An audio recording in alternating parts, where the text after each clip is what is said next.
जय हिंद दोस्तों, मैं किशन आप सबका स्वागत करता हूं। दोस्तों, मॉडर्न वॉरफेयर में इंफॉर्मेशन वॉरफेयर एक ऐसा हथियार बन चुका है जो कि आपको मनोवैज्ञानिक तरीके से जंग में जीत दिला सकता है और इससे बहुत बड़े बड़े साइड इफ़ेक्ट्स हो सकते हैं।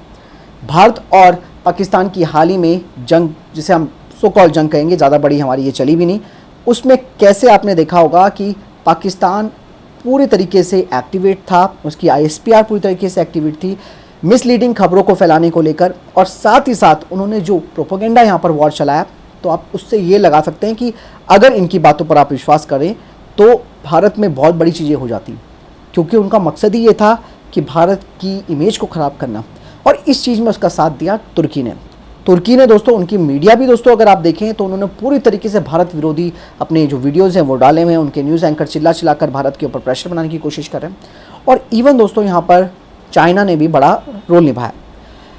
इंफॉर्मेशन वॉरफेयर दोस्तों, ये कोई, वैसे तो मैं कहूँगा कि नया तो नहीं है। महाभारत के टाइम पे आपने देखा होगा कि कैसे अश्वत्थामा को लेकर एक मिस इन्फॉर्मेशन फैलाई गई, जिससे कि द्रोणाचार्य जी जो थे वो बैकफुट पर आ गए। और था अश्वत्थामा एक हाथी भी, और एक अश्वत्थामा उनका बेटा भी था। तो इस तरीके से वो बात घुमाई गई, तो द्रोणाचार्य जी बैकफुट पर आए, और फिर आपने देखा होगा कि क्या हुआ।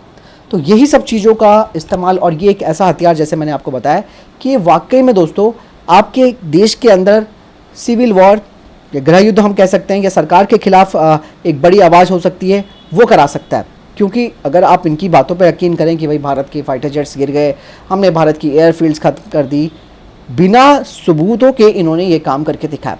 वो तो ठीक हुआ कि हमारी जो PIB है, प्रेस इन्फॉर्मेशन ब्यूरो, उनकी जो फैक्ट चेक विंग है, उन्होंने एक के बाद एक कई वीडियोस को क्रॉस चेक करके दोबारा डाला कि देखो ये पुराने वीडियोस का इस्तेमाल कर रहे हैं पाकिस्तानी, फेक प्रोपेगेंडा फैला रहे हैं, जिससे कि कहीं ना कहीं कोई मिस इन्फॉर्मेशन हमारे बीच ना पहुंच सके। वो काम PIB फैक्ट चेक ने किया, और ये बहुत अच्छा उन्होंने काम किया।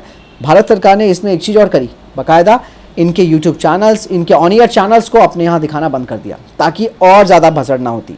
और भारत ने दोस्तों ये प्रूफ करके दिखाया ऑपरेशन सिंदूर में कि हम क्या कर सकते हैं और कहाँ तक जा सकते हैं। लाइव फुटेज दिखाई गई एक तरीके से, जो रिकॉर्ड की गई थी। इसके अलावा दोस्तों पूरा का पूरा जो इनके बंकर, इनके जो एयरफील्ड तबाही हुई, उनकी रियल इमेजेस दिखाई गई, जो कि बताता है कि हालांकि दोस्तों मेरे को ये चीज़ें थोड़ी सी अजीब इसलिए लगती है कि आज की डेट में हमारे लोग सबूत मांगते हैं। तो हालांकि सेना कभी सबूत नहीं देती थी, लेकिन जब से इस तरीके का नेगेटिव इम्पैक्ट पड़ा कि भाई हमें प्रूफ चाहिए, तो प्रूफ दिखाने पड़े साबित करने के लिए। तो ये मुझे दोस्तों थोड़ा सा अजीब सा लगा। हमें अपनी आर्म फोर्सेस पे कॉन्फिडेंस होना चाहिए, पूरा भरोसा होना चाहिए कि यार वो एक्शन करते हैं तो करके रहते हैं, सबूत दिखाने की उनको ज़रूरत नहीं है। लेकिन क्या करें दोस्तों, इस तरीके के समाज में हम रहते हैं जहाँ हर चीज़ के प्रूफ मांगे जाते हैं। इसके अलावा दोस्तों चाइना के ग्लोबल टाइम्स, शिन्हुआ न्यूज़, ये भी पीछे नहीं थे। इन्होंने भी पूरी तरीके से भारत के खिलाफ एजेंडे चलाए। अंकारा स्थित जो TRT है, उन्होंने तो पूरा का पूरा ऐसा मतलब अपने यहाँ वो बना दिया था, क्या कहते हैं उसे, एक माहौल बना दिया था कि भैया पाकिस्तान जीत गया, उनके ड्रोन्स की कामयाबी मिल गई है, और तुर्की के ड्रोन्स ने भारत में भारी तबाही मचा दी। लेकिन एक्चुअल में हुआ क्या, इनके ड्रोन्स कैसे तीतरों की तरह डाउन होते रहे। और इवन तो दोस्तों इनके एडवांस ड्रोन बैराकटर एकेंसी को भी भारत ने मार गिराया। ये ड्रोन्स के उसमें काफ़ी उछलता था ना। इस जंग में दोस्तों एक चीज़ और है, इंफॉर्मेशन वॉरफेयर तो रहा ही रहा, साथ में भारत के स्वदेशी हथियारों ने अपने आप को प्रूफ करके दिखाया, और साफ तौर पर बोला गया कि आगे किसी भी तरीके के अगर एरियल खतरे आते हैं तो we are ready for it. चीज़ें ये थी कि दोस्तों भारत ने इसे टाइम रहते रोक दिया। पाकिस्तानी ये हरकत कर रहे थे क्योंकि लगातार तुर्की का सपोर्ट मिल रहा था, चाइना का सपोर्ट मिल रहा था। तुर्की ने, जब मैंने आपको पहले ही बताया था कि उनके जो C-130J हरकुलिस वहाँ पहुँचे हैं, वो एक के बाद एक 6 पहुँचे हैं उसके बाद, तो वो ड्रोन्स का बहुत सारा खेप लेके आए, जिनका इस्तेमाल उन्होंने देखा होगा आपने कैसे कर रहे थे ये लोग। तो दोस्तों यहाँ पर इंफॉर्मेशन वॉरफेयर बहुत ही ज़्यादा सेंसिटिव इशू हो चुका है। इसे लेकर भारत रणनीति बना चुका है। फैक्ट चेक टीम हमारी ऑलरेडी है, और आप लोगों को भी ये बोलते हैं कि भाई पहले भी किसी भी चीज़ को एकदम से आँख बंद करके विश्वास ना किया करो। बहुत सारी चीज़ें फेक होती हैं, और फेक होने का मतलब समझ में आता है कि वो आपके पूरे माइंड के साथ गेम खेलते हैं, और फिर आपके लिए एक ऐसी इमेज बनवा देते हैं कि फिर बाद में आपको पता चलता है कि यार हम तो गलत थे। और डिजिटल स्क्रीन पे ये जो लड़ाई शुरू हुई है, उसे बहुत ही सीरियस लेने की ज़रूरत है। और टैक्टिकली जो वॉरफेयर है, उसमें भले ही आप अपने आधुनिक हथियारों का इस्तेमाल कर रहे हो, और दुश्मनों की चीज़ों को डाउन कर रहे हो, तो ये हमारे सैनिकों का मनोबल बढ़ाती है। लेकिन जब मिस इन्फॉर्मेशन पहुँचती है कि भाई इतना बड़ा बॉर्डर है, कहाँ पे क्या हो जाए कोई पता नहीं है, ऐसे मिस इन्फॉर्मेशन फैल गई तो मनोबल टूटता है। तो ये चीज़ें हमारे सैनिकों के लिए भी दोस्तों बहुत ही नेगेटिव इम्पैक्ट डालने वाली होती है। इसीलिए हम लोग अलर्ट मोड पर हैं। किसी भी तरीके से किसी भी खबर की पुष्टि करने के लिए हमें प्रूफ के साथ आगे बढ़ना चाहिए। और यहाँ पर दोस्तों एक गलती हमारे मीडिया वालों की भी थी। इन लोगों ने भी ना अपनी इमेज बहुत ख़राब करी।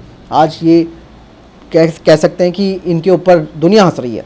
पाकिस्तान की DGI-SPR बाकायदा इनका वीडियो दिखा रहे हैं कि कराची पर अटैक कर दिया, ब्रह्मोस दाग दो, ये कर दो। अरे नहीं, आप ठीक है, आप ये जंग लड़ रहे हो, लेकिन कम से कम वैलिडिटी, कुछ वैलिड पॉइंट के साथ तो आगे बढ़ो, कोई विश्वास तो जीतो। इसलिए सीरियसली कोई हमारे न्यूज़ चैनल्स को नहीं लेता, क्योंकि ये लोग झूठे दावे करते हैं, एडिट करेंगे फालतू की चीज़ों को। पाकिस्तान तो पुराने वीडियो चला चला करके ऐसा दिखा रहा था कि उन्होंने हमारे पायलट पकड़ लिया। इवन दोस्तों वो जो ब्रेकेज वगैरह दिखा रहा था वो भी पुराने वीडियोज़ थे, ताकि वो अपनी जनता का मनोबल बढ़ा सके, अपनी आवाम को खुश रख सके। लेट्स सी क्या होता आगे, तो देखने वाली बात है। बट भारत ने इस बार बड़ा अच्छा जवाब दिया है। S-400 को लेकर इन्होंने क्या बोला था, हमने वो ख़त्म कर दिया। लेकिन कल हमारे प्रधानमंत्री जी ने S-400 के बैकग्राउंड में जब संबोधन किया तो फिर इन सब के मुँह पे ताले लग गए। Let's see. अब फिलहाल आपको क्या लगता है कमेंट सेक्शन में लिखकर जो बताएगा। जय हिंद, वंदे मातरम।